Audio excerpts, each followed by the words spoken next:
Kasabay naman ng paggunita ng Araw ng Kagitingan, LRT2 at MRT3 may handog na libreng sakay ngayong araw. Si Elijah Canlas sa sentro ng balita. Sa gitna ng hamon sa mataas na gastusin sa pang-araw-araw na pamumuhay, sinisikap ng pamahalaan na maghatid ng agarang ginhawa para sa mga Pilipinong commuter ngayong araw ng Kagitingan. Naabutan naming papasok sa trabaho si Ella, isang call center agent sa Ortigas.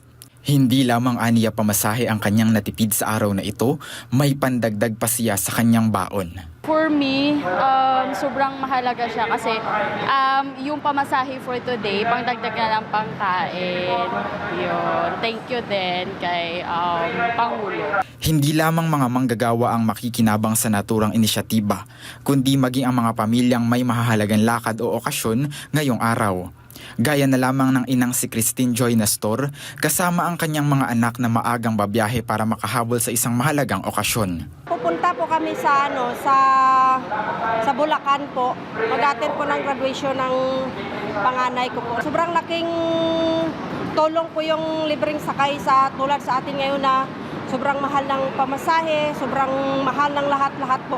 So malaking katipiran na po sa atin, especially po sa tulad ko na may mga anak, may pinapaaral. Ipamasahe na lang po, ibibigay na lang po na dagdag allowance po kapag may pasukan na. Bahagi ito ng malawakang serbisyo ng pamahalaan upang tiyakin ang mga subsidy at pondo ng bayan ay direktang nararamdaman ng mga pangkaraniwang mamamayan. Mula sa MRT Line 3 hanggang sa LRT Line 2, libo-libong pasahero ang inaasahang makakatipid ng kanilang gastusin sa transportasyon sa pagitan ng alas 7 hanggang alas 9 ng umaga at alas 5 ng hapon hanggang alas 7 ng gabi. Para sa mga padre de pamilya na gaya ni Edong, ang bawat pisong natitipid mula sa libreng serbisyong ito ay malaking ambag na sa pang-araw-araw na budget ng kanilang pamilya. Napakalaking bagay sa amin yun ng mga commuters, no? So libre siya ngayon from 7 to 9 a.m. then 5 p.m. to 7 p.m. So malaking tipid yun. Salamat sa nag-organize. Ipinahayag ng pangasiwaan ng MRT3 at LRTA na bagaman dinadagsa ng maraming tao ang istasyon, nananatiling maayos at ligtas ang daloy ng mga pasahero sa tulong ng mga security personnel na nakahanda sa anumang aberya. Bilang pagpapalawig naman sa pagkilala sa mga veteranong bayani, binigyang diin ng Light Rail Transit Authority o LRTA na magpapatuloy ang libreng sakay para sa kanila sa buong linggo ng Philippine Veterans Week. Mula April 5 hanggang April 11, maaaring sumakay ng libre sa LRT Line 2 ang mga veteranong bayani. Bukas ito buong araw at maaaring magsama ng isang personal companion.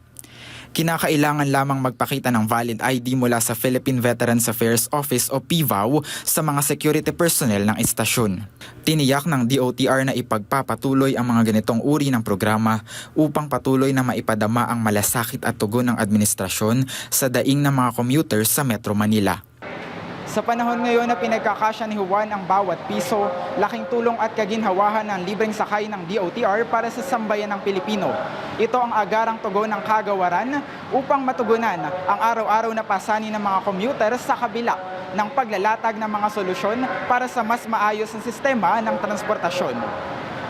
Elijah Canlas para sa Pambansang TV sa Bagong Pilipinas.